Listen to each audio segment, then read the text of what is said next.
안녕하십니까. 예민수의 경제토크 시작합니다. 시장이 여전히 변동성이 있고요. 우리가 관심 있는 섹터 2차 전지에 대해서 깊은 이야기 오늘 하겠습니다. IM증권 서울금융센터 이창환 영업이사 오셨습니다. 이사님 어서 오십시오. 네, 안녕하십니까. 네.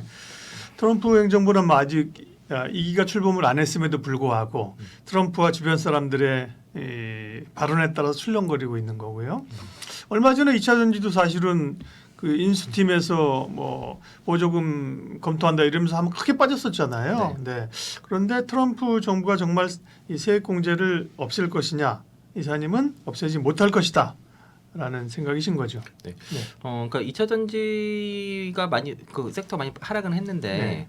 그러니까 11월 초까지만 해도 버텼던 종목들도 막판에 같이 빠지면서 네. 그러니까 그동안 이제 연간으로 빠졌던 종목들뿐만 아니라 연간으로 상승했던 종목들도 같이 빠지면서 전체적으로 하락이 다 컸었고, 지금은 이제 2차 전지만 빠진 게 아닙니다. 그러니까 그렇죠. 시장 전체 하락으로 보셔야 되겠고요. 그러니까 삼성전자를 비롯해서 반도체뿐만 아니라 반도체 종목도 지금 뭐 또 반토막 난 종목도 수두룩하고, 바이오도 버티다가 단 일주일 만에 뭐 30%씩 빠지는 그렇죠. 이런 예. 상황이니까, 이거는 이제 외국인들 선물 포지션이 잘 보시면은 선물 자체는 포지션이 하방으로 크진 않은데 미니 선물에서 포지션이 굉장히 하방으로 크게 잡아놨어요.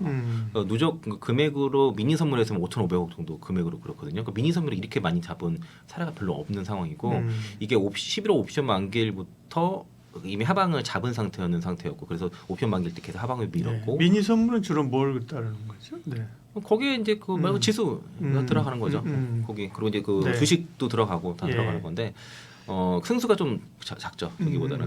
근데 그 문제는 뭐냐면 이게 이제 11월부터 12월까지 하방으로 쭉 잡아놓은 상태이기 때문에 이게 계속 이어지다 보니까, 삼성전자 가지고 좀 눌렀다가 삼성전자 이제 10조 자사주 매입 들어오니까 그걸 바로 못 누르고 하이닉스로 돌리고, 그리고 이제 네. 그러면서 2차 전지 계속 좀 누르고, 2차 전지만 까지 안 되니까 그 바이오 방산. 섹터 누르고, 방산도 또 이제 그렇죠. 많이 올랐던 네. 방산, 네. 또 조선은 별로 많이 모르는, 그렇죠. 조선 눌러봤자 지수에 영향을 크게 안 주거든요. 네. 그래서 돌아가면서 이렇게 이제 특히 이제 누르는 모습들이 그러니까 나타나고, 잠깐 특히 해외 쪽, 특히 보면 트럼프 정권 인수팀이라도 그쪽에서 나오는 찌라시에서 급락이 나오는 특이한 상황이 많이 그렇죠. 벌어져요. 예. 특히 이제 블룸버그라든가 또 이제 로이터 통신, 또 특히 네, 로이터 네. 통신이 국내 증시에 영향을 많이 줍니다. 그래서 사실 보면 로이터 통신 내용들이 정확하지 않은 게 되게 많아요. 좀 맞아요. 익명의 제보 이런 기사. 카더라가 많아요. 예, 그래서 근데 그 신기하게도 국내 증시에는 기가 막히게 반영되고, 네. 그때 보면 항상 외국인들 포지션이 하방인 경우가 상당히 많더라는 거죠. 그래서 이제 이번에는 제 생각에는 12월 2일이 그 금투세 폐지 처리 투표 가능성이 높거든요. 다만 이제 여당과 여야 간에, 특히 야당에서 그 금투세랑 뭐 상법이랑 그 상속법이랑 엮어서 한다 그래서 좀 조세 특위에서 좀 지연되고 있는 것 같긴 한데, 네. 조세 특위에서는 일단은 야당이 합의를 했다 그러더라고요. 그런데 하여튼 표결을 붙이려는데 아직 좀 지연이 되고 있는 것 같고요. 그리고 12월 12일이 선물로 동시만기이니까 1차 12월 2일, 그리고 2차 12월 12일, 그때가 우리 증시의 변곡점이 되지 않을까라고 일단 그렇게 보면서, 그래서 이제 2차전이 반등을 2차전이 왜 빠져 이렇게 보시면 안 되고요. 이거는 시장 전체 하락으로 보셔야 돼요. 네. 그렇게 이해하시는 게 지금은 맞습니다. 그렇군요. 예, 개별학제로 오시면 안 돼요. 예. 앞으로 2차전지 막 좋다 하는데 왜 빠져요? 이게 아니라는 거예요. 지금은요. 그렇게 말씀드리고 좋은 시각을 정리를 해주셨네요. 예, 그렇게 네. 말씀드리기 시작을 해보고요. 네. 그 트럼프 정부에서 전기차 세액 공제를 없애지 못할 것이라는 뉴스가 최근에 외신 뉴스가 나온 게 있어서 그걸 네. 말씀드리겠고, 그 IRA 법안 내에서 주요 항목이 이제 전체 30개 중에서 친환경 세액 공제에 관한 것들은 그러니까 30D고요. 그리고 이제 그 첨단 에너지 프로젝트, 요게 이제 그 뭐 AMPC라고들 하는 부분들, 그게 이제 그 45X고, 그리고 그 생산 시설 투자비에 이제 30% 공제하는 것들이 이제 48C입니다. 여기에 그 중에서 그 30D에 대한 세부 항목이 이제 배터리 부품과 광물 요런 여건을 만족했을 때 그 $7,500 세액 공제를 해주는 요런 내용인 건데, 네. 이거를 정권 인수팀에서 뭐 폐지할 수도 있다, 폐지를 계획하고 있다라는 얘기가 나왔는데, 국내 언론은 폐지. 트럼프 IRA 그 전기차 그 세액 공제 폐지 이런 식으로 뉴스가 막 도배를 했었다는 거죠. 그렇죠. 그날. 예. 그게 아니라고 이제 시장에서 많이 분석도 나오고, 저뿐만 아니라 많은 분들이 방송을 하다 보니까 시장에 알려졌고, 그래서 반등 나온 거다. 라고 좀 볼 수 있겠고요. 요게 이제 그 현대차증권의 강동진 애널이 그 외신 뉴스를 이렇게 공유를 했어요. 이게 또 국내 뉴스로도 번영이 됐는데 네. 그 아마도 트럼프 정부는 결국 그 EV 텍스 크레딧을 없애지 않을 것이라고 이제 그 이런 뉴스가 나왔는데 이유는 첫 번째로 이제 그 전통 자동차 업체들이 이거를 계속 유지할 것을 촉구를 한다는 거죠. $7,500 유지할 것을 촉구를 하고 있고 그리고 포드라든가 GM 이런 전통 자동차들이 이게 세액 공제를 상당히 지지하는 것에 놀라는 것들을 왜냐하면 일반적으로 내연기관차 판매했을 때 돈이 많이 남으니까 내연기관차 파는 것을 더 지지할 것을 생각하는데 네. 실상 그렇지 않다는 거죠. 더 오랫동안 내연기관차 팔고 싶어 하지만 그렇지 않은 게 여러 가지 이유가 있습니다. 근데 이거를 전기차로 판매하지 않으면 이 내연기관차들은 살아남기 어려워요. 그런 이유에 대해서 좀 뒤에서 설명을 드릴 거고요. 이거 실상은 그러니까 이 기업들이 너무 가파른 어떤 정책 변화를 원하지 않고 있고 그리고 10년 이상 신규 라인에 굉장히 수십억 불을 투자를 했기 그렇죠. 때문에 네. 이게 선코스트가 더 높다는 거죠. 예. 그리고 둘째 보조금이 있든 없든 간에 전기차 시대가 오고 있음을 알고 있습니다.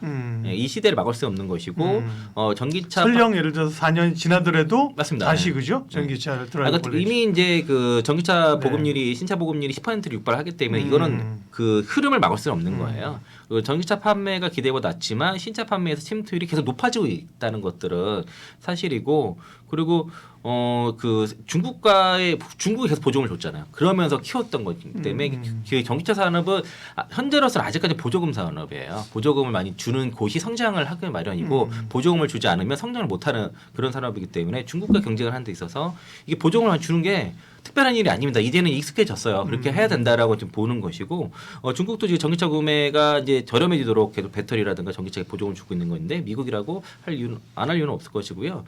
그러니까 이런 트럼프 정부가 좀 흔들 수 있지만은 이게 이제 이런 전기차 세액 공제는 투자자를 생각한 것보다 상당히 길어질 수 있다라고 좀 볼 수 있겠고요. 아마 이걸 실제로 만약에 없애려고 어떤 그 수정을 하려고 해도 이게 내년 말이라든가 26년도 정도에나 가능할 겁니다. 그런 시도가 당장은 좀 어렵고요.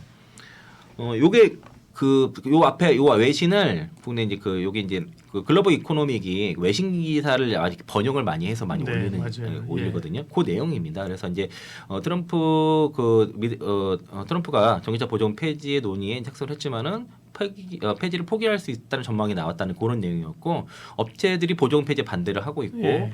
또 이제 전기차는 대세라는 거 앞서 말씀드린 것처럼 그리고 이제 중국도 그만큼 같이 보조금을 주고 있어서 중국과의 경쟁을 하고 있는 상황이라서 중국의 부상을 막기 위해 노력하는 그 트럼프 행정부가 섣불리 그 전기차 보조금을 폐지해서 중국 전기차들의 해외 시장 장악을 수수방관하기에는 어렵다라고 이렇게 보는 거죠. 네. 그래서 이런 세 가지 큰 이유가 있기 때문에 이게 이제 결코 이제 없애지 않을 것 같다. 특히 네. 중국을 싫어하는 트럼프 입장에서는 더더욱 마찬가지다라고 말씀드리겠고요. 네. 다만 이제 노이즈는 있을 수 있죠. 왜냐하면 실제로 될 때까지 네. 항상 우리도 그렇잖아요. 정권 인수팀이라고 하는 게 공약을 일단 이행해야 되니까 다 하려고 하지만 막상 이제 행정부가 들어서면 법률적인 문제든 여론이든 할 수 없는 게 있거든요. 네. 근데 이제 그 사이에는 뭐 여러 논란들은 계속 좀 오갈 것 같아요. 그거를 이제 그 트럼프 네. 정권 인수팀에서 알고 있습니다. 네. 그러니까 로이터 통신에서 그날 이제 그 새벽 2시에 속보가 나왔고 예. 속보라게 보도가 나왔고요. 그 보도를 보고선 국내 언론에서 4시부터 속보를 내기 시작했었는데 로이터 통신 원문에 보면은 이게 정권 인수팀 공식 발표 내용이 아니고 그래요? 익명의 두보의 제보자가 로이터 통신에서 제보를 한 거예요. 근데 예. 아마도 그 정권 인수팀에 속해 있는 2명의 위원 중이 누구가 이렇게 제보 흘린 것 같아요. 그렇죠. 제보라기보다 취재하면서 그죠. 항상 거기 기자들은, 그 원문의 그 네. 원문을 잘 보시면 네. 그 $7,500 소비자 세액 공제를 폐지할 계획이라고 이 사안에 대해서 정통한 2명의 소식통이 로이터에 전했다라고 되어 있어요. 네. 그 원문 내용을 보시면 예. 그런 내용이 있고 그리고 실제로 그 정권 인수팀에서는 공식 논평을 하지 않았고요. 또 이제 일론 머스크가 지지했다. 이 내용도 참 잘못된 게 뭐냐면 네. 7월달에 전기차 보조금 폐지에서 지지를 했다는 내용이 있거든요. 네, 그러니까 네. 그거를 인용한 것이고 특히 테슬라라든가 포드의 대표들은 논평의 요청에 응하지 않았습니다. 게다가 GM과 스텔란티스는 논평을 거부를 했어요. 그래서 이제 요거를 소위 말해서 그 정권 인수팀에서 그 공식적으로 결정된 사항도 아니고 안에도 논의한 거를 그걸 좀 관철시키기 위한 목적을 가진 두 명의 의원이 이거 언론에 흘리는 거다라고 이렇게 보시면 되겠고요. 그런 시도가 많이 있어요. 이게 이제 그래서 국내 증시 쪽에서 외국인들 선물 포지션과 이게 연관이 있지 않겠냐 지금 개인적으로 좀 의심을 하는 것이고요. 로이터 통신 특히 그런 거에 영향을 많이 주는 그렇죠. 다 볼 수 있겠고 예. 그리고 그 일론 머스크가 전기차 보조금 폐지를 지지를 한 게 맞을까요? 저는 그거에 대해서 계속 여러 차례 통해 말씀드리고 있는데 일론 머스크가 전기차 보조금 폐지를 말하고 했던 거는 전기차 보조금만 폐지한 게 아닙니다. 오일이라든 가스 이런 모든 전기차 모든 보조금을 다 폐지를 하면 전기차 보조금 폐지에 찬성할 수 있다라고 얘기를 한 거예요. 그러니까 그 IRA법상에서의 그 예산안에 지원금 예산안에 전기차 보조금은요 5%밖에 되지 않습니다. 그 전기라든 가스라든가 그 오일 가스 이런 쪽의 보조금은 거의 30%에 육박을 하거든요. 그러니까 이제 일론 머스크 했던 얘기는 나는 전기차 전기 자동차의 세금 인센티브 폐지를 지지합니다. 그러나 석유 및 가스에 대한 세금 인센티브도 제거되는 경우에만 가능합니다라고 말을 했고요. 다 취소되면 더 좋을 것 같다. 그래서 일론 머스크는 유리한 걸 원하지 않고 공평하고 투명한 것을 원한다고 얘기를 한 거예요. 그래서 이제 다 폐지하면 너무 찬성하겠다 이런 거죠. 모두 취했으면 좋겠다라고 한 거를 앞에 딱 전기차 보조금 폐지만 딱 끌어다가 사용했다는 거죠. 실제 원문의 그 인터뷰 내용 그렇지 않아요. 그러니까 이거는 너무 왜곡된 보도가 그래서 저는 그래서 특히 이번에 그 아이레법 상의 그 전기차 보조금 폐기 계획 폐지 이런 거의 보도가 상당히 오보성이 너무 많다라고 제목만 보고 그죠. 네, 그리고 내용도 그렇게 해요. 로이터 통신 원문을 다 보도하지 않아요. 뒤에는 뭐 디트로이트 그 지역에서는 전기차 보조금 필요한 이유 거기에 뭐 GM이라든가 포드 스텔란티스 등의 업체들이 반대하고 또 UAW에서도 전기차 보조금 폐지하는 거 반대한다는 것도 딱 있거든요. 내용이 다 있는데 보도 안 합니다. 그러면 자극적으로 하는 거죠. 뭐. 네, 앞에 내용이 그런 것만 그러고 전기차 보조금 폐지 계획 트럼프 정권 있을 때 전기차 보조 계획 논의 뭐 논의했는데 계획에 논의 빼고 또 정권 있을 때 빼고 트럼프 이런 식으로 보도가 되니까 더 문제고 일론 머스크 같은 경우도 그거를 지지한 게 아니라 오히려 반대했다는 거죠. 그리고 요거 이제 그 어제 그게 갑자기 그 캘리포니아 주에서 뉴섬 주지사가 전기차 세공제 제도 추진했고 23년까지는 보조금을 주다가 올해는 주지 않았는데 이거를 다시 이제 그 이제 소득 기준을 변경해가지고 현재 그 $10,000까지 지급하는 안을 지금 추진하고 있거든요. 그래서 그거에 대해서 지금 그 캘리포니아 주지사가 트럼프 당선자가 IRA 전기차 보조금 폐지에 대응해서 캘리포니아에서 $7,500 보조금을 부활시키겠다는 걸 했고 여기는 테슬라를 빼겠다고 했습니다. 왜냐하면 테슬라의 마켓 쉐어가 50%를 넘으니까 뭐 1등 업체니까 제한을 하겠다. 사실은 이게 뭐 다르게 보면 약간 정치 보복성도 있을 것 같긴 한데 그래서 이제 요거를 이제 따르겠다는 이제 그 주들도 더 있겠죠. 그러니까 이게 이제 캘리포니아주가 중요한 거는 그 전기차 신차의 35%가 캘리포니아주에서 판매가 되거든요. 그리고 캘리포니아주를 포함한 이제 캘리포니아주의 그 GEV 규제, 친환경차 규제에 따르는 주가 16개예요, 다 해서. 그리고 내년에 25년도에도 그 GEV 규제를 따르는 게 6개고 그리고 2026년에 12개가 더 추가가 되거든요. 그래서 이제 그런 것들을 지금 그 트럼프가 된다, 그 정권에 이제 내년 1월 20일에 취임하고서 트럼프 시대가 온다 하더라도 이거를 막을 수 쉽지는 않다는 거죠. 이런 흐름을 막을 수는 없을 것 같고요. 그래서 이제 그 한병호 의원도 같은 얘기를 하더라고요. 그 원래 유진투 정권이 2차전 쪽에 반대로 안 좋게 얘기하다가 스탠스를 변경하면서 적극적으로 이야기를 하고 있는데 캘리포니아의 26년도부터는 전기차 그 의무 비율이 35%거든요. 이게 사실 26년부터가 마의 구간이라 그러더라고요.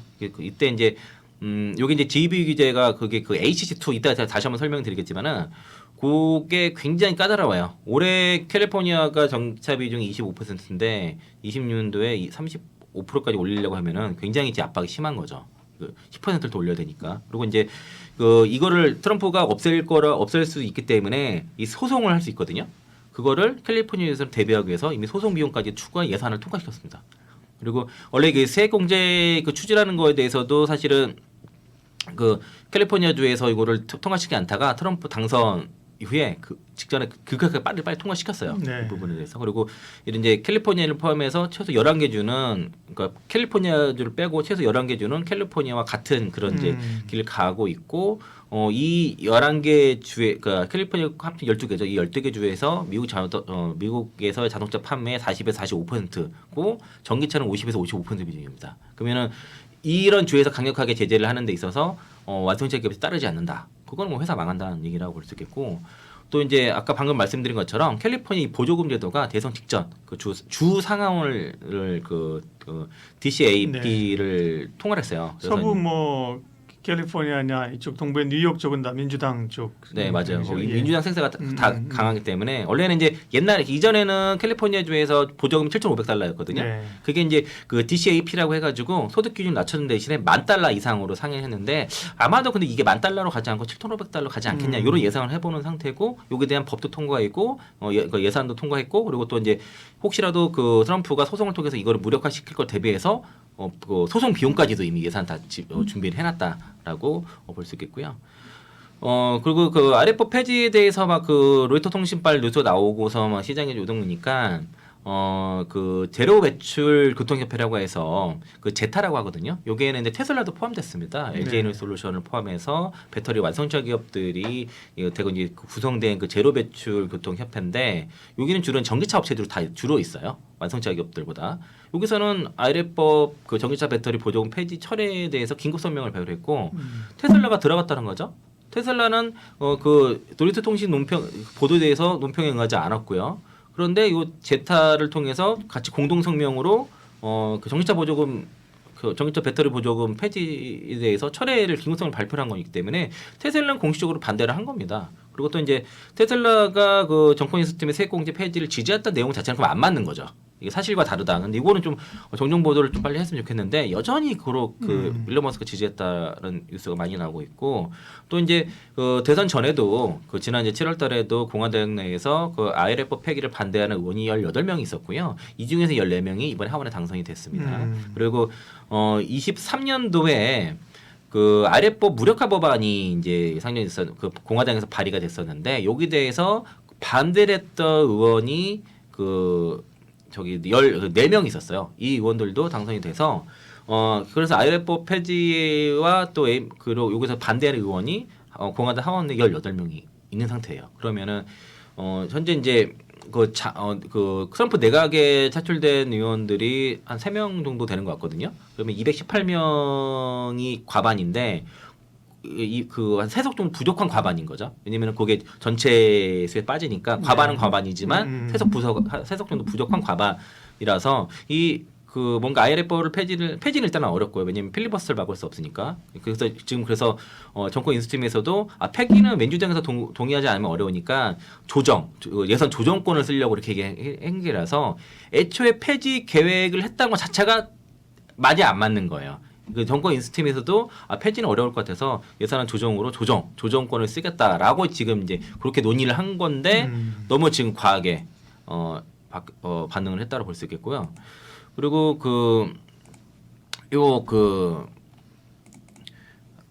그래서 이제 그 폐지는 어렵죠. 일단 필리버스터를 막을 수 없으니까 필리버스터 막으려고 하면은 상원 60석이 있어야 되거든요. 그러다 폐기는 없지만은 그러면 이제 내년도에 아마 25년도 말에 그 AMPC 그 IL법상에 그거를 예산 조정을 하려고 시도를 할 건데 그러면 상원 모두 과반을 달성을 해야 되는데 지금 그 폐지라든가 이런 거에서 반대를 하는 의원이 공화당에 18명 있으니까 이 의원들을 다 설득해야 되는 거죠. 그런 문제가 있다는 겁니다. 네. 그래서 이탈표가 한 3표만 나와도 어렵다는 거죠. 이게 가능은 하나. 그래서 이제 현실적으로 어렵다는 것이고 그래서 그 미래세에서도 그 아이레법 폐지 추진은 가능하나 확률이 낮다고 얘기를 하는 거예요. 그래서 폐지라 이게 그 수정이 아닌 예산안 조정권. 그러니까 그 아이레법상 예산이 있지 않습니까? 그럼 입출입이 있어요. 얼마가 나가고 뭐 법인세 뭐 희곡 걷고 해서 얼마만 걷는 것들이 있는데 이거에 대한 조정을 하겠죠. 그러면은 뭐 실제로 그 아이레법상에서 나가는 그 지원금들이 좀 뭐랄까 부당 수령이 좀 많습니다. 그래서 이거를 좀 공화당 입장에서는 이 부당에 수령한 것들 회수가 사실 안 된다 얘기야 문제는. 그래서 이걸 좀 조정. 정책 자금이란 게 항상 뭐 어디라도 그렇게. 예, 그래서 효율적으로 조정할 필요는 있 있는 거예요. 그거 예, 분명히 예, 필요하기 예. 때문에 아마도 이걸 당장 그러니까 폐지는 일단 어렵다. 쉽지 않다. 이거는 네. 그러면 이쪽보다도 그 전체 예산을 조정 다른 법이랑 묶어가지고 예산을 조정권을 할 거다라고 이렇게 보시면 되겠고요. 네. 그리고 이제 미국 이거 말고도 사실 미국의 전기차 시대가 올 수 있는 방안 그 얘기가 이제 그 자동차 환경 규제 중에서 연비 규제가 있어요. 네. 전에도 이거 한번 말씀드렸는데 예.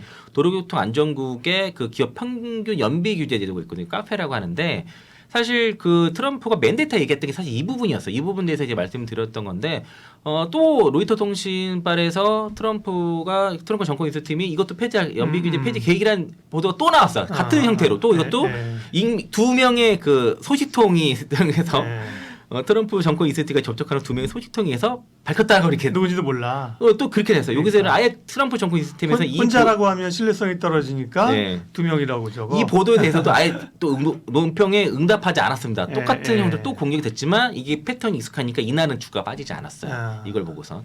그래서 이거 근데 쉽지 않은 게 일단은 요게 이제 소송이 분명히 들어갑니다. 그러니까 이제 그 도로교통 안전국에서 시행을 하려고 하는 그 기업 평균 연비 카페가 그 1 MPG당 그 갤런당 마일이라는데 MPG당 140달러의 페널티를 부과하거든요. 0.1에 114달러니까 1마일에 1 MPG당 140인데 이게 연도에 따라서 올라가요. 이게 더 올라가고 요거를 폐지를 그 트럼프 때 하려고 했다가 23개 주에서 소송당했습니다. 이때 트럼프는 편에 섰던 게 대표적인 기업이 GM이었어요. 근데 GM이 약간 돌아섰습니다.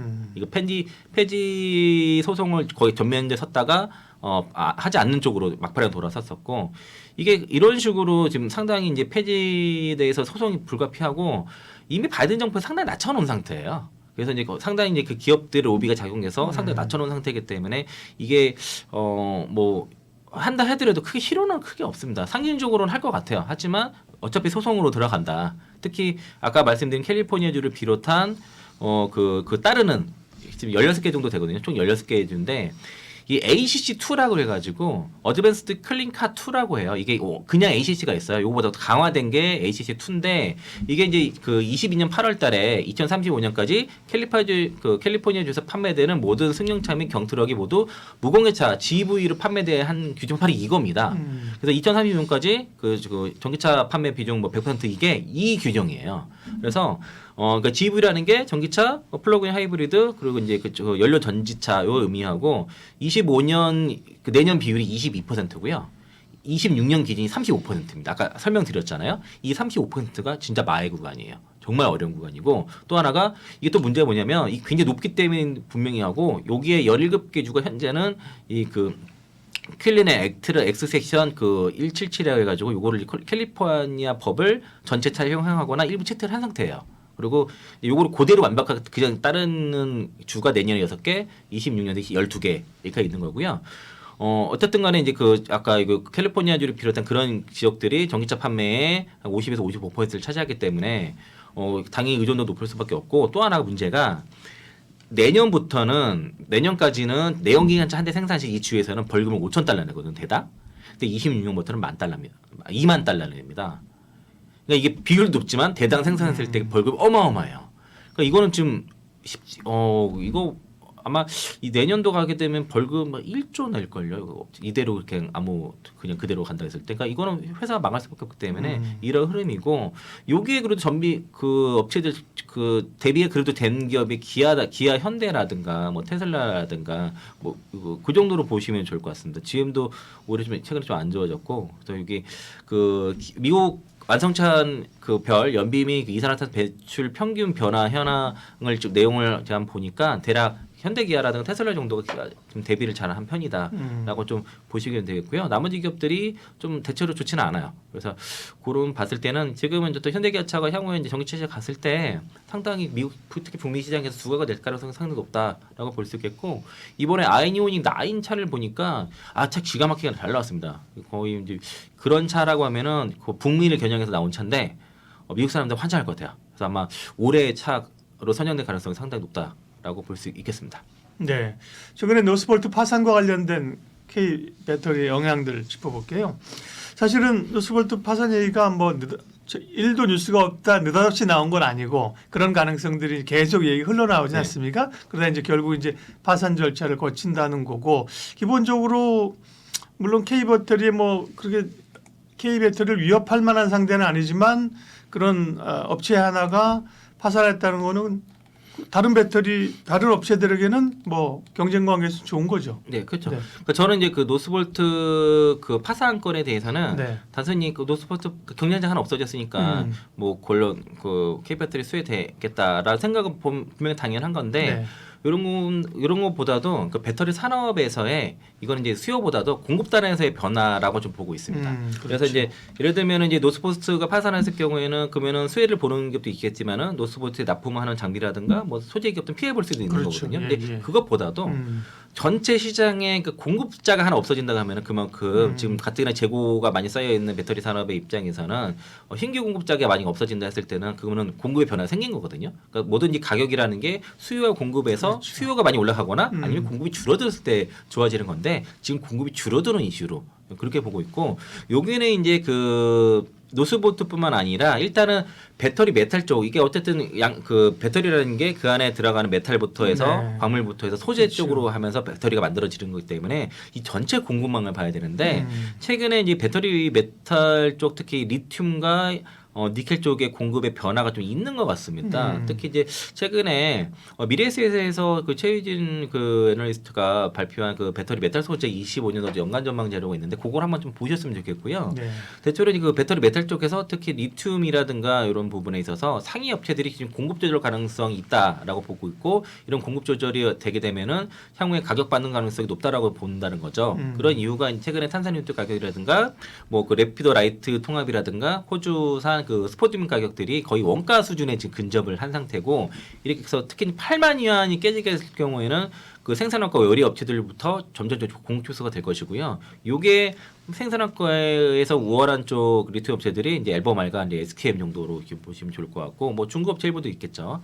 또 여기서 이제 지금은 수요가 올라가는 건 아직은 지금 본격적으로 확 튀는 건 아니기 때문에 그 특히 이제 공급을 줄여야 돼요, 사실은. 그래서 공급단의 변화가 특히 이제 리튬 쪽의 프로젝트들이 지금 셧다운 되고 있고요. 워낙 지금 그 가격이 좀 낮다 보니까 또 해당 프로젝트가 좀 연년 이연되는 경우도 있고, 지금 재고의 감축 상승폭, 재고에 올라가는 게 속도가 좀 둔화되고 있습니다. 또 하나가 또 이제 그 산산리튬과 스포드민 같은 경우가 지금 경매를 통해서 가격의 하방 지지가 딱 좀 잡혀 있어요. 이게 계속 기습되면서 리튬 가격도 야금야금 지금 반등하면서 엘버마 주가가 추세 반전을 하고 있는 상황이고, 내년도에 리튬 같은 경우도 그 중국 리튬 그 비통 업체들이라든가 통합 업체들 대체로 좀 생산 중단이 진행되고 있고, 호주 업체들도 특히 그 리튬의 전 단계가 스포드민인데 요것도 감산이 지속되면서 공급량 증가가 좀 제한될 거라고 좀 보고 있습니다. 그래서 이제 보통 이제 이렇게 된다면 이제 가격이 어느 정도 수준부터는 올라갈 것이고, 그러니까 이제 원가 경쟁이 있는 애들은 그래도 버티지만 그렇지 않은 기업들은 자연적으로 감산을 할 수밖에 없는 거죠. 네. 그래서 그렇다 보시면 되겠고, 또 특히 이제 우리 국내 그 배터리 업체들이 특히 리튬 공급을 되게 다변화시키고 있거든요. 이 이유가 가격이 이제 아무리 낮다 해서 지금 계속 쓰는 게 중요한 게 아니고, 향후에 이제 전체 리튬의 생산 자원량의 60%를 갖고 있는 게 이제 리튬 삼각지대 남미 쪽, 뭐 칠레, 볼리비아, 아르헨티나, 멕시코 이런 쪽이 다 국연을 선언한 상태이기 때문에 네. 언제 무게가 될지 모릅니다. 그래서 지금 이렇게 쌀 때 막 이렇게 조달을 많이 해놔야 되고요. 공급망을 만들어야 그렇죠. 예. 된다는 그러니까 거죠. 포스코 필바레 리튬 솔루션이 SK온 네. 쪽에 리튬 공급하는 것도 예. 그런 측면이라 보시면 되겠고, LG화학도 좀 계속 리튬 공급을 되게 다양하게 지금 하고 있는 거지 않습니까?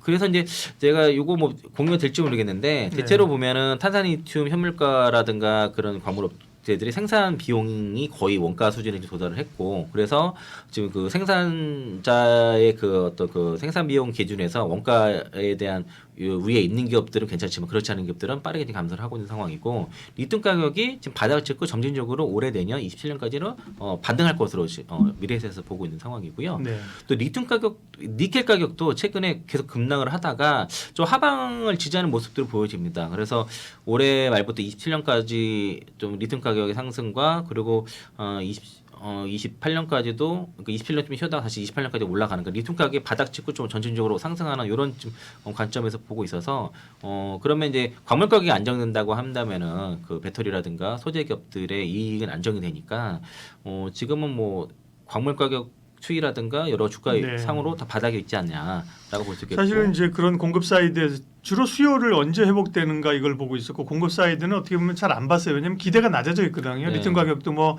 오른다고 했다가 또 빠지고 그랬는데 변화가 조금씩 이제 내년 전망이 이제 긍정적이군요. 네, 예. 특히 이제 그 중국 내의 그 수산화 리튬 재고의 증가율이 확연히 지금 확 줄고 있습니다. 그 전에는 네. 과잉 생산이 확 늘었다가 최근에 증가율이 굉장히 상당히 그 증가율이 지금 둔화가 좀 나타나고 있는 상황이고, 그래서 이제 공급단에서 지금 변화가 지금 나타나고 있다는 거죠. 조만간 네. 그러면은 그 공급이 이제 그 축소가 되는 시점이 온다 했을 때는 가격의 반등이 나타날 거다라는 것이고, 최근에 그 증권사들 자료, 뭐 신영증권이라든 자료들 보면은 리튬 가격의 대부분의 그 리튬 프로젝트들이 거의 캐시 코스트에 근접을 한 상태입니다. 거의 그 원가 수준에 거의 근접의 상태라서 그래서 탄산 리튬도 지금 쌍바닥 찍고 반등하고 있고 중국 외 탄산 리튬 가격은 벌써 이미 반등하고 올해까지는 좀 쉽지 않더라도 내년부터는 급반등할 거로 보는 겁니다. 이게 미국의 IRF과 연관이 되어 있어요. 그러니까 내년부터는 리튬과 양극재라든가 뭐 리튬이엄 이런 것들이 북미에서는 미국에서는 핵심 광물로 지정되거든요. 중국이 그걸 아예 쓰지 못하는 상황이니까 그래서 이런 광물 가격이 중국 가격과 중국 외 시장 가격으로 양분화될 거라는 거죠. 앞으로는 그런 것들이 유럽도 마찬가지고 그런 시점이 내년부터입니다. 그래서 이제 가격의 변화가 있을 것이고요. 알버마 주가도 지금 차트 잘 보시면은 추세 하락하다가 최근에 저점 찍고선 상승 추세대로 바뀌었습니다. 주가가 그런 흐름이라서 아마 그 리튬 업체 중에서는 알버마 주가 상승률이 제일 높다고 증권사들에서 보는 것 같습니다. 네. 또한 이제 제가 추가적으로 말씀드릴 거는 이제 아까 이제 이러한 그 공급망의 변화 있지 않습니까? 네. 리튬과 리튬이라든가 리튬 이런 공급망의 변화에 가장 그래도 이런 안전 업황에서도 준비가 제일 잘 된 기업 바로 에코프로입니다.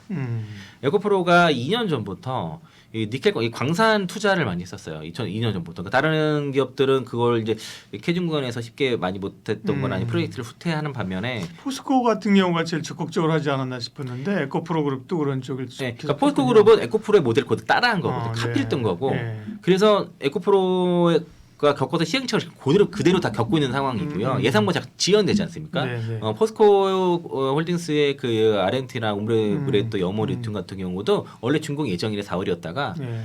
그게 6월로 지연됐다가 어느 순간 말 없다가 10월 말에 준공됐어요. 그러니까 굉장히 거의 반년을 지연이 되면서 주가는 그 모멘텀을 받지 못하고 계속 조정을 받았고 그 와중에 철강까지 안 좋다 보니까 주가 흐름이 네. 예상과 달리 연에는 R&T 리튬이 준공되면서 그 모멘텀 받을 거로 올해를 봤었는데 연말 다 돼서야 지금 이제서야 준공이 이작이 된 상태고 리튬 가격 떨어진 상태니까 원래 기대했던 모멘텀을 올해 하나도 받지 못한 그런 상황이라고 볼 수 있겠고요. 에코 프렌들리 데이를 제가 주목하자라고 해서 말씀 드려왔었는데 얼마 전에 있었죠. 특히 예. 녹화본이 올라왔습니다. 그걸 잘 보시고 그때 당시에 이제 특히 이동채 상임 부분의 모두 발언을 좀 주목해 볼 필요가 있을 것이고요. 그 핵심은 세 가지예요. 그 수익가를 통한 가격 경쟁을 확보를 해야 되고 그리고 전구체 경쟁력 강화를 위해서 광물 재련 용량 내재화라든가 에코프로가 잘하고 있는 그 크로즈 루프 에코시스템에 대한 리사이클 역량을 강조를 했는데 그러니까 결국에는 이제 이동채 상임 고문이죠. 상임 고문이 2차 전지 전기차 캐지 원인을 어디서 봤는지를 보니까 결국에는 2차 전지라는 게 제조업이라는 거죠. 그래서 특히 본연의 경쟁력이 떨어졌기 때문에 캐진이 왔다라고 좀 보고 있습니다. 좀 접근이 좀 다른 것 같고요. 첫 번째로 해서 이제 이런 그 경쟁력은 첫 번째는 이제 기술 개발의 효율화와 선도적인 시장 적응 능력이고 두 번째가 공정과 생산 능력 혁신, 그 통한 생산성 향상 그리고 경영 효율화를 통해서 초격차 경쟁력 확보 세 가지를 얘기하는 거고. 인식이 좋네요. 보통은 우리는 열심히 했는데 산업이란 다 그런 과정을 거쳐요. 우리가 잘못이 아니라 수요 단위이기 때문에 이것만 넣으면 될 거 이렇게 말할 수 있잖아요. 그게 아니라 제조업의 본질적인 혁신이나 기술이나 이런 쪽에 주목해야 된다라는 얘기는 경영자로서 상당히 그렇죠. 네, 저도 그래서 그 모두 발언을 보고서 정확히 핵심을 잘 찌르셨다. 역시 이동채 전 회장이다라고 생각이 들었고요. 그러니까 삼원계 양극재 우리가 잘하는 거지 않습니까? 이런 삼극재 양극재 그 밸류 체인이 크게 광산에서 재련 그 광물을 재련을 하죠. 그러고 나서 이걸 다 전구체를 만들고 전구체 합성하고 다시 양극재를 소송하는 양극재 소송까지 이런 관련이 있는데 대체로 전구체를 사다가 양극재 소송하는 걸 주로 했다는 거죠. 우리 기업들이. 그렇죠. 근데 그렇게 되면 이게 이제 따로따로 이제 각자 영역에서 각자 이제 그 경쟁에만 치열했었는데 그렇죠. 이거를 일반 시스템을 만든다는 거죠. 그렇죠. 초반에 3원계의 그 전기차 시장이 워낙 급성하냐 보니까 여기에만 심취를 했었는데 다 했어야 된다는 거예요. 그래서 이제 이런 어떤 협업과 경쟁을 통해서 이거를 원가 혁신을 해야 된다라고 좀 얘기를 하고 있는 것이고 사실 그동안 그러지 못했다는 거죠. 그러니까 중국 기업들이 마진이 높았던 이유는 이 광물부터 재련에서 마진이 많이 남거든요.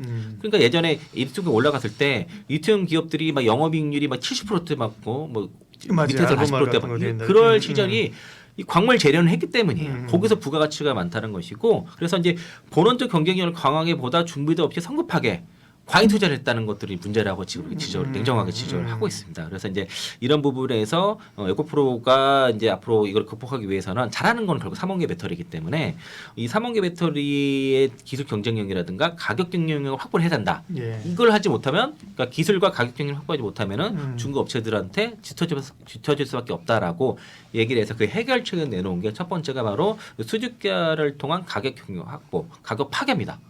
가격 파괴를 얘기하고 있어요. 그래서 이제 뭐 결국에는 양극재를 만들려면 아까 말씀드렸지 않습니까? 광산에서 리튬을 채취하고 그다음에 전구체로 합성을 한 다음에 양극재 소송을 한 건데 이 앞단부터 다 해야 된다는 거죠. 그전 나눠져 있었다는 사사 써 있지만 그러지 않고 그래서 2년 전부터 에코프로가 인도네시아 광산 재련에 광산인과 재련 쪽에 투자를 계속 하고 있었습니다. 이것들이 이제 그래서 내년도에 된다면은 이제 그 중국 GM과 그 관계 10년이 넘었거든요. 이 돈독한 관계를 그동안 뭐 GM 쪽에서 전구체를 주로 많이 했으니까 여기랑 같이 합쳐서 인도네시아에서 광산과 함께 양극재 산업이 아우르는 통합법인을 설립을 할 겁니다. 그러면 이제 광산부터 전구체 합성 양극재 소송까지 하나로 다 이루어지는 해서 내년 상반기면은 법인 설립이 되고 이미 전구체 재련 산업을 현지 광산 전구체 재련 광산이 있기 때문에 바로 그 양극재만 생산을 그 양극재 공장만 설립을 하게 되면은 26년도 상반기에 가격이 완전히 파괴된 양극재가 나온다는 겁니다. 그러면은 그 가격 파괴 한 50% 정도 파괴를 예상하는 것 같아요. 그래서 이런 캐중 구간에서 극한의 원가 절감한 기업들이 나중에 산업의 업사이클을 갔을 때는 그렇죠. 시장에 예상하는 넘어가는 이익을 나올 수 있는 것이고요. 특히 이제 전구체 같은 경우가 되게 중요하지 않습니까? 양극재 쪽에서 전구체가 거의 중국이 꽉 잡고 있는데 거의 100%다 잡고 있는데 이를 국내 처음으로 에코프로 머티리얼즈가 국내에서 5만 톤 이상 생산하는 첫 번째 기업, 최초의 기업이 됐고 이렇게 전구체 생산뿐만 아니라 그 들어가는 그 전구체 재련 부분의 마진 되게 남는데 특히 니켈 재련 부분. 요게 이제 그 인도네시아에 있는 그린 에코니켈을 인수를 하게 됩니다. 에코프로 머티리얼즈가. 그래서 내년 4분기에는 1분기 내년 1분기에는 니켈 재련을 이제 양산화할 수 있게 되면서 그러면은 에코프로 머티리얼즈도 전구체 밑단 광산부터 전구체까지 생산하는 이 재련의 부가가치를 거의 다 지닐 수 있게 되겠고요. 이 양극재 산업에서의 광산과 그 원재료의 재련 부분은 부가가치가 전체 80%를 차지하기 때문에 굉장히 중요한 이슈예요. 그러니까 에코프로 BM이 2030년도 영업이익률을 10% 이상 제시한 거, 에코프로가 12% 이상 제시한 것과 LNF가 5% 정도의 영업이익을 제시한 거의 차이는 이 바로 재련 부분에 있는 겁니다. 이 부분에서 부가가치를 내지 못하면은 양극재 소송만 가지고는 마진이 5% 넘기가 쉽지 않아요. 그리고 전구체를 직접 조달했을 때 거기서 이제 한 10%, 5% 추가 정도 그리고 이제 그 리튬의 재고 평가 이익을 통해서 5% 이렇게 해서 맥산 15% 정도까지 가능할 건데 앞부분을 다 포기해 버리면은 5% 안에서 벗어나기 힘들다는 거죠. 그걸 잘 아는 것이고 특히 이제 그럼 리튬은 앞으로 3원계의 강점은 바로 리사이클링이 있거든요. LFP는 리사이클이 어렵지만은 3원계는 리튬, 니켈 이런 광물들을 다 리사이클 통해서 그렇죠. 굉장히 그 리사이클 가치 높기 때문에 이를 통해서 저렴한 또 광물 다시 또 공급할 수 있는 거죠. 그리고 이제 유럽 같은 경우는 그거를 의무화해봐야 되니까 그죠? 그렇죠. 그래서 그거를 이제 그러면은 이게 사실상 도시강산이라 해가지고 광물부터 다시 양극재까지 굉장히 저렴한 여기서 또 원가 경쟁력 그때는 그 에코프로 그 크로즈 루프 에코시스템 그 V2 버전에서 30% 원가 절감 얘기 나왔는데 실제로 해보니까 지금 40%까지도 원가 절감이 가능하다고 좀 얘기가 나오고 있고요. 이를 위해서 에코프로 CNG랑 에코프로 이노베이션을 합병하게 됩니다. 그 폐배터리와 이제 그 리튬 리튬 그 생산을 하나로 리사이클보다 리튬 생산 하나의 공정이 이루어지도록 하면서 더 원가 절감을 하겠다는 발표를 해가지고 그래서 이제 에코 프라넬 데이에 IR 자료들이 잔뜩 있어요. 그 나온 자료들도 꼼꼼히 한번 더 보셨으면 좋겠고요. 리튬 가격에 대한 최근의 그 반등 이유 중에 하나가 탄산리튬 가격이 최근에 좀 8만 유안 이상으로 올라가면서 반등을 하고 있는데 앞서 말씀드린 것처럼 대략 전망의 내년 2분기부터는 리튬 수급의 정상화가 예상이 되면서 가격 상승기로 갈 것이라 보고 있고 이러한 이유는 최근에 이제 올해 11월 달에 호주의 그 블레드힐 리튬 강산이 유지 보수를 계획해서 지금 내년도에 리튬 출하량을 줄일 것으로 하고 있고 알버말의 그 호주 리튬 생산 시설 확장 사업도 중단됐습니다. 이게 네 번째고요. 세 번째 건설도 지금 중단을 한 상태고 대체로 해서 리튬 수급이 내년 2분기부터는 수급 상황이 반전될 것이다. 앞서 제가 말씀드린 것처럼 일명상통한 내용들이 좀 있는 상황이고. 그래, 양극재 이제 노스볼트 얘기하기 전에 양극재 소재 주로 메탈이나 이런 쪽의 변화들 그다음에 이제 에코프로 프렌드 데이에서의 얘기들 쭉 했는데 노스볼트 얘기도 좀 해야죠. 어쨌든. 네. 그러니까 그게 이걸 이 맥락을 같이 이어가려고 말씀드린 거예요. 그러니까 결국에는 그러면 배터리 쪽에서도 공급자가 줄어든 거니까 미국에서 지금 그 연방 파산법 제11조에 따른 파산 보험 신청했는데 내년 1분기까지 뭐 정상화하겠다고 하지만 어려울 것 같고요.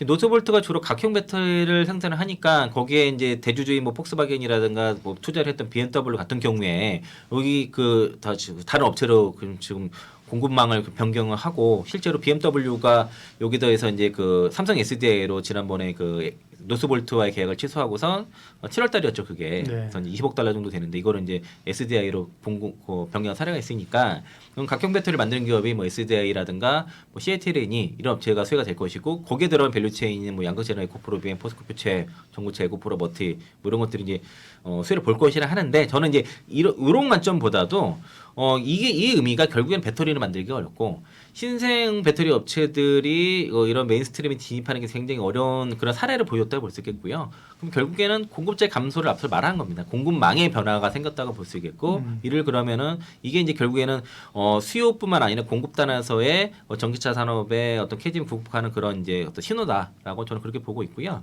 녹스볼트가 그 CEO가 최대 12억 달러 필요하다고 얘기했거든요. 정상화 필요해서는. 근데 이게 이제 이거 조달이 쉽지 않을 것 같아요. 왜냐하면 캐나다에서도 이제 추가 자금 지원 중단 발심이었고 골드만삭스가 거의 이거 파산해가지고 9억 달러 손실받다 그러더라고. 이거 다 상각 처리해버린 상태라서 아마 정상화는 쉽지 않겠다라 말씀 좀 드리겠고요. 대략 우리 돈으로 1조 2천억 정도 됩니다. 이거 다 날렸어요. 그래서 이제 얼마 불과 7개월 전만 해도 되게 좋게 보다가 그 투자 가치에 한 4.2배 올라갔다 했다가 내년에는 한 6배 들어했다가 지금 완전히 휴지도가 돼버렸다라고 좀 볼 수 있겠습니다. 여기 이런 최근에 그래서 국내 배터리 기업들도 서로 간에 협력을 하면서 아까 말씀드린 것처럼 포스코 필바라 리튬 솔루션이 SK온 쪽에 수산화 리튬 3년 장기 공급 계약 했고요. 15,000톤 정도 공급하는 거라서 포스코홀딩 외부 판매도 지금 진행을 하는 것 같고 이렇게 이제 리튬에 대해서 다각화를 지금 쌀 때 다각화 해놓을 필요가 있는 거죠. 이런 준비도 국내에서 하고 있다 볼 수 있겠고요. 요거는 이제 약간 다른 얘기인데. 요즘 비아디가 국내에 지금 들어온다고 하지 않습니까? 네. 근데 최근에 1,000만 원짜리 전기차 온다 막 했다가 갑자기 이제 저가 전력 안 쓰겠다고 하면서 지금 일본에서 CED에 3,600만 원 정도 판매가 되고 있으니까 그 정도 그러니까 3,000에서 4,000만 원대 정도 들어오지 않겠냐라고 생각이 드는데 지금 보도자가 쏟아지고 있거든요. 근데 내용들을 보면은 이런 식으로 보도를 썼다는 거는 이건 비아디 쪽에서 아마 로비를 한 것 같습니다. 유튜브도 기다 불러다가 본사에다가 이제 홍보 비용 뿌려온 것들이 지금 뉴스로 나오고 있으니까 상당히 가짜 뉴스가 많아요. 예를 들면은 못으로 뚫었을 때 불이 안 난다. 되게 문제가 많은 게 걔네가 얇은 자기네 거는 배터리 3장 이렇게 겹쳐놨고요. 그리고 원통형 3원계 배터리 각형으로 된 것들은 거기다 젤리로우를 말았어요. 그러면은 뚫었을 때 3장이니까 단락이 3개밖에 안 생기잖아요. 네. 젤리로 이렇게 말잖아요. 같은 뚫었을 때 그러면 단락이 많이 생기지 않습니까? 불이 더 많이 나죠. 그리고 그리고 LFP는 가스가 되게 해로운 가스가 많이 나는데 그걸 안 보여줬습니다. 그러니까 이제 실험이 되게 숨은 거짓이 많이 있는데 조작이라고 봐야 되는데 그걸 홍보로 쓰고 있다는 거죠. 아무도 지지 안 해서 말씀드리겠고 또 이제 국내 전기버스가 중국산이 음. 지금 50% 넘어갔는데 이거 뒷거래가 있었다고 합니다. 그래서 지금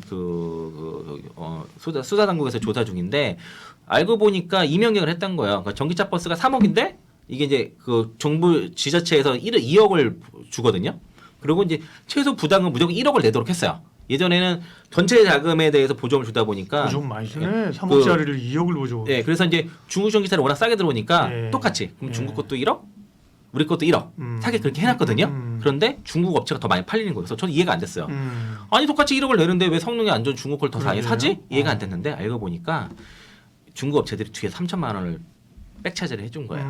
그러면 실제로 7천만 원 내는데 서류는 1억으로 증명서를 내서 보조금을 타는 거죠. 그러면은 실제로 3억짜리 전기차 한 푼도 안 들고 버스를 구매를 했던 겁니다. 이게 발각이 됐어요. 그래가지고 이게 생 보조금만 해도 100억이 넘는다 그러거든요. 그러니까 이런 식의 뒷거래들이 있어서 이건 아마 그 경기 남부경찰청 반부패 경제범죄수사대에서 이거 되게 그 임명계약 수입사 중국 전기버스 수입사랑 운수업체 간의 임명계약 정황 포착해서 수사 확대 중이고요. 11명을 지금 일단 불구속 송치한 상태라서 아마 수사 전면도 할 거서 아마 중국 특히 비아디가 들어와서 이런 지저분한 일을 할 가능성이 많이 높으니까 너무 이런 그런 띄우는 기사에 너무 현혹되지 마시라 말씀드리겠습니다. 네, 결국은 뭐 트럼프 취임하는 거는 기정사실이고요, 그죠? 트럼프 2.0 시대 대응책인데 뭐 여러 얘기를 했습니다만 그거를 대비할 수 있는 방법과 그런 업체들을 눈여겨 봐야 된다. 예, 포인트 좀 말씀해 주십시오. 그러니까 어제였죠? 어제 오늘 시장에 누르는 게 관세 얘기였습니다. 네. 그러니까 트럼프가 모든 중국산 제품에 10% 추가 관세하고 멕시코랑 캐나다도 25% 관세를 한다는 얘기했는데 여기에 키를 잡은 게 페날리 해결 시까지예요. 페날리는 뭐 마약에 대해서 이제 얘기를 한 상태고 멕시코랑 캐나다산 제품에 20% 관세 부과한 게 이게 좀 컸습니다. 왜냐면 중국은 이미 전기차 그렇죠. 100% 홍보에 또 추가로 하는 거라서 뭐 그러려니 하는데 멕시코랑 캐나다 쪽에 진출한 기업들이 많이 있기 때문에 기아차 같은 경우가 지금 거기에 그렇죠. 걸리고 현대이와 같은 경우가 그 HV 그 엔진을 또 개발을 거기서 만들고 또 딸린 부품 업체도 많이 있고요. 또 이제 그 국내 배터리랑 소재 업체들도 캐나다 쪽에 공장 있는 기업들이 있거든요. 양극재는 뭐 에코프로 BM이라든가 포스코페트리움도 그 캐나다 쪽에 있고 그래서 이 부분들 취임 첫날에 첫 행정 명령 중 하나로 관련 문서에 설명할 것이라고 얘기했는데 취임 첫날에 할 게 많아요. 참 바쁘겠습니다. 그러게요. 네. 그래서 관세는 두 나라가 마약 특히 페날리 같은 불법 이민자 당석을 강화할 때까지 유지될 것이다. 그러니까 이제 강화하면은 이제 안 하겠다는 거잖아요. 그렇죠. 요건 좀 지켜봐야 되겠고 이게 관세 이슈가 나왔어요. 이게 이제 시장을 누르는데 그럼 결국에는 보시면 관세를 피하려고 하면 어떻게 해야 될까? 요 생각을 해봐야 되는 거죠. 미국의 생산성이 있으면 관세를 피할 수 있죠. 그렇죠. 그러면은 그럼 앞으로 공장을 짓는 게 좋을까? 아니면은 지금 이미 대규모의 생산 시설을 보유한 기업들이 좋을까? 이 생각을 해보면 명확하단 말이죠. 그렇죠. 왜냐하면 공장 짓는 데까지 시간이 많이 걸리잖아요. 그러니까요. 이미 대규모 캐파를 지은 기업들이 누굴까 보면은 배터리 기업들인 겁니다. 배터리 3사, LG에너지솔루션, SK이오, 삼성 SDI가 될 것이고 또 소재 업체들 중에서는 대부분 다 미국 북미 시장에서 대규모 생산 캐파를 지은 것은 바로 전액 기업들이에요. 엔캠 같은 경우, 덕스타트코피아, 솔브리홀딩스, 동아기업도 짓고 있고 그런 이제 전액 기업들과 배터리 기업들이 사실상 지금 당연히 그렇게 되면은 이제 미군의 생산실을 대규모 갖고 있기 때문에 이런 관세 정책에 의해서는 당연히 그 업체들이 수혜를 볼 게 명확하다는 거죠. 그래서 이제 그런 업체들을 좀 보시면 좋을 것 같다라는 것이고 이미 이제 요 안에서 뭐 그 아이레법에 의해서 생산 세액공제 보조금이라든가 시설 투자 아까 그 아이레법에 상에서 봐서는 48, 45시 이런 것들 이제 보조금을 받고 있는 상황이라서 이게 쉽게 바꾸기는 어렵고요. 시도는 있을 수는 있는데 아까 말씀드린 것처럼 일부에서 말씀드린 것처럼 바꾸기 어렵다고 보시면 되겠습니다. 거기에 대해서 이제 업체들이 있는데 특히 이제 배터리 3사가 최근에 조선비즈에서 배터리 3사에 대해서 미국 공장 가동 및 건설 현황 대해서 그래프로 이제 준 게 있어요. 그거 한번 검색하시면 잘 나오고 있기 때문에 제목이 이제 K 배터리 기업 트럼프 시대에도 계획대로 투자 뭐 이런 식으로 제목이 나왔으니까 보시면 되겠고요.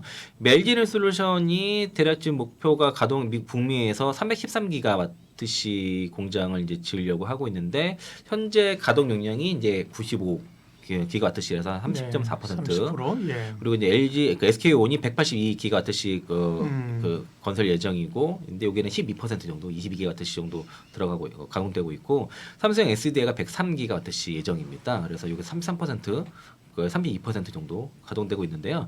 지금 SK온이 가동률이 낮아요. 네. 굉장히 이게 가동률 올리는 게 관건인 것 같고. 계속 수율 얘기가 뭐 그쵸. 고민이 있었잖아요. 수율은 예. 지금 상당히 올라갔는데 지금 뭐그 고객사가 포드였잖아. 포드가 잘 못해가지고 그러면서 이제 이게 현대기아차 쪽으로 올라가고, 또 이제 그 닛산도 지금 협의 중에 있고요. 네. 또 그 지커 같은 경우도 SK온은 뭐 중국 쪽에서 협의 중인데, 수주 잔고가 엔솔이 500조에 육박을 하고요. 500조에서 지금 넘어가지 못하는 게 좀 문제예요. 사실 유럽 쪽에 수주가 한동안 끊기다가 최근에 올라왔죠. 최근에 한 8건 정도 수주가 나와서 다시 올라가고는 있지만은 네. 수주 잔고 500조에서 좀 약간 정체된 게 아마 그 어떤 실적과 연관이 됐었고, SK온이 400조에 400조가 넘어갑니다. 그러니까 지금 시가총액이라든가에 비해서 수주 잔고가 되게 많은 편이고, 그 닛산이라든가 지커와는 가격을 제대로 받으려고 하고 있어요. 그동안 SK온이 수주가 높은 이유가 엔솔보다는 가격을 좀 낮게 좀 할인해서 좀 판매를 했거든요. 그래서 현대기아차가 좀 많이 쓴 것도 있고, 삼성 SDI는 수주가 많이 적다 보니까 늘리지 못했는데, 아마 이런 그 노스버스 파산이 결과적으로는 삼성 SDI 쪽에는 크게 기회를 주지 않을까. 그렇죠. 아무래도 유럽향이라든지 삼성 SDI 그쪽이 비중이 많으니까. 그래서 각형 쪽으로 지금 많이 준비가 돼 있다 보니까 그래서 북미 쪽에서 GM이 그 얼텐 3공장을 엔소링 하려다가 그 각형으로 원하다 보니까 엔솔이 아직 준비가 덜 돼서, 그래서 그게 이제 SDI 쪽으로 돌아선 거고요. 그 얼텐 상공작은 도요타가 그 자금을 대서 엔솔이 그 공장 지분을 GM 지분 다 인수한 형태로 해가지고 도요타 쪽으로 돌릴 것으로 보여집니다. 그런 식으로 이제 그 변화가 앞으로 있을 거고요. 그래서 이제 이런 배터리 3사를 잘 그런 관세에 대비해서는 3사가 좀 특히 엘솔 같은 경우가 유리할 수 있다고 볼 수 있겠고, 그래서 그저께죠. LG 화학이랑 LG 에너지솔루션이 그 밸류업 그 기업 가치 제고 방안에서 발표를 했거든요. 그래서 이제 엔솔 같은 경우도 지난번 3분기 실적 발표했던 내용이 거의 그대로고, 결국에는 이제 추가된 내용은 우리가 사업 앞으로 이렇게 잘해가지고 뭐 2028년도에 현재 2023년 대비해서 매출 2배 늘리고, 에비타 마진 28년도에 10% 중반대로 올려서 돈 잘 벌어가지고 주주 가치를 위해서 이익 현금 흐름 창출해가지고 어떤 그 투자금을 얼마 대해서 그 주주 환원하겠다 이런 얘기한 거고, LG화학도 마찬가지고요. LG화학 지분을 지금 LG가 매입을 하고 있습니다. 3천억 정도 하고 있어서 LG그룹이 LG화학과 엔솔에 대한 지분을 좀 늘리려고 하고 있다라고 볼 수 있겠고요. 특히 LG에너지솔루션 같은 경우가 지금 지역 포트폴리오 다변화하고, 지역도 북미 중심으로 더 올라가고, 또 이제 고객 전기차 어떤 그 고객수 다변화하면서 폼팩터도 다양하고, ESS 쪽 비전기차 부분도 많이 늘리고 해가지고 잘하겠다는 내용들이 많이 있어서, 요거는 이제 LG에너지솔루션 대표적으로 말씀을 드렸던 건데, 저는 이제 그래서 이제 지금 대장주는 LG에너지솔루션을 보는 게 맞고요. SK 이노베이션 올라가는 거는 지금 배터리 때문에 올라가는 게 아니에요. LNG 때문에 올라가는 겁니다. LNG 그 트럼프 시대 LNG 때문에. 그래서 그 LNG 주로 SK 이노베이션 지금은 일단 그렇게 보시면 좋을 것 같고, 제가 좀 더 말씀드리고 싶은 전액 쪽인데, 얼마 전에 SN 리서치에서 그 리튬이온 2차 전지 전액 기술 동향과 시장 전망에 대한 자료가 나왔습니다. 그게 이제 뉴스로도 나오고 리포트도 나왔는데, 전액 수요가 올해 142만 톤에서 2035년에 이제 446만 톤까지 한 11% 정도의 연평균 성장률을 나올 거라고 예상하고 있고, 올해 대비해서도 300만 톤 이상 추가 수요가 발생할 거 전망하고 있는 상황이고요. 전액은 제가 전액 설명을 드린 적이 있는데요. 이게 이제 들어가는 원료가 용매라든가 리튬이온, 첨가제로 구성되어 있는데, 특히 제가 전액도 중요하지만 들어가는 이 리튬이온 기업을 잘 중요하게 봐야 된다라고 좀 말씀드렸던 것이고, 유통기한이 3, 4개월이기 때문에 이제 배터리 업체에 바로 있어야 되는 것도 있고, 그래서 북미 공장을 지은 거죠. 또 이제 이런 제품 개발은 이제 IT 형태는 뭐 3, 4개월이지만은 전기차용 1년 이상 이제 제품 개발을 해야 되기 때문에, 이게 이제 그 업체들이 아주 막 많지는 않아요. 그래서 특히 이제 그 전에는 일본이라든가 국내 업체들이 많이 했었지만은, 이제 최근에는 거의 중국 업체들이 거의 저가로 막 이렇게 많이 장악을 한 상태고, 대체로 중국 내 인바운드가 많습니다. 대부분 그 비아드 쪽으로 많이 들어가고요. 그리고 국내에서는 엔캠이라든가 덕산테크코피아, 그 동아 기업의 자회사 덕산 일렉트로라이트, 솔브레홀딩스, 솔브레인 정도가 있는데 대부분 배터리 3대에 들어가고 네. 엔켄 같은 경우가 웬만한 지금 기업 다 들어가는 것 같아요. 오늘 그리고 일본 업체 같은 경우도 미쓰비시라든가 이런 데들은 주로 이제 파나소닉이라든가 이런 쪽이 좀 일본 업체 쪽에 좀 들어가고 있는 상황이라서 국내 업체는 딱 정해져 있습니다. 엔켄, 덕산타 코피아, 뭐 동아기업 그리고 솔브레홀딩스 이 정도에서 딱 정해져 있는 상황이고. 일단 저는 뭐 최선호주는 엔캠이 최선호주는 아닙니다. 전에 우리 방송에서 제가 말씀드렸듯이 그때 올해 몇 월째 기억이 안 나는데 엔캠 39만 4천 원까지 간 적이 있었거든요. 제가 그래서 여러 방송 통해서 전략 매도해야 된다고 계속 말씀을 드렸었어요. 실적 추정치에 대해서 괜히 오버해서 올라갔다고 네. 강조드리면서 그때 아마 이것도 욕 많이 먹었던 기억이었는데 지금은 그렇게 전략 매도 하면 안 된다고 그러더라고요. 저도 그 경고를 받았거든요. 네, 네. 그래서 강하게 매도해서 이러면 안 되고 완곡하게 비중투 네, 이러면은 비중- 알아서 알아들으셔야 돼요. 아, 네, 그러니까 완곡하게 얘기하면은 비중 축소 뭐 이렇게. 네, 그렇게 하면 알아서 알아들으셔야 돼요. 제가 그러니까. 예전처럼 막 매수해서 이렇게 하면 안 된다고 아. 해가지고 그래서 지금 주의를 받은 상태라서 예. 조심하고 있는 상황이고요. 엔캠이 오늘까지가 그 2,500억 그 공모 전환사채 청약 마감일입니다. 그래서 이제 이거는 리피싱이 상방으로 밑으로만 있기 때문에 뭐 주가 더 빠져도 뭐 12만 대에서까지도 그 리피싱이 될 수 있어서 오히려 좀 괜찮다고 볼 수 있겠고 이거 이제 대표 주관사가 KB랑 그 인수회사가 대신증권인데 혹시라도 청약 미달돼도 그 주관사 전액 인수기 때문에 불발은 염려는 없습니다. 그래서 이 2,500억을 가지고서 미국 내 시설 투자에 집중할 계획이고요. 그 조지아주에 위치한 그 북미 제1공장 설비 증설과 운영 노하우를 활용해서 이제 어쨌든 북미 미국 내에서는 전액으로 최대 전액 생산 기업으로 이제 올라서겠다라고 얘기를 하고 있고 그 AESE라고 해서 이제 그 일본계 중국 기업 중국 업체가 인수했죠. 네. 이게 그 ESS용과 ESS용 LFP 배터리에 들어가는 전액 공급을 북미에서 시작을 했고 오늘 그 중국향으로도 납품 뉴스가 나왔습니다. 네. 그래서 이제 그 엔켄 같은 경우는 특히 이제 이 전액 같은 경우는 그 원료의 40%를 차지한 리튬이 되게 중요하거든요. 이게 거의 100%가 중국이 장악을 한 상태인데 이게 다 내재화를 진행하고 있고 이거를 그 관계사인 중앙천연 소재라 합작법인으로 이제 새만금에다 EDL이라는 합작법인을 설립을 했고 여기서 이제 새만금에서 일단 5만 톤을 내년까지 이제 구축할 예정이고요. 그 부지산 최종적으로는 10만 톤 계획입니다. 그리고 북미에서 3만 톤 계획을 갖고 있어요. 총 13만 톤에 대한 캐파를 구축을 계획을 하고 있는 상태고요.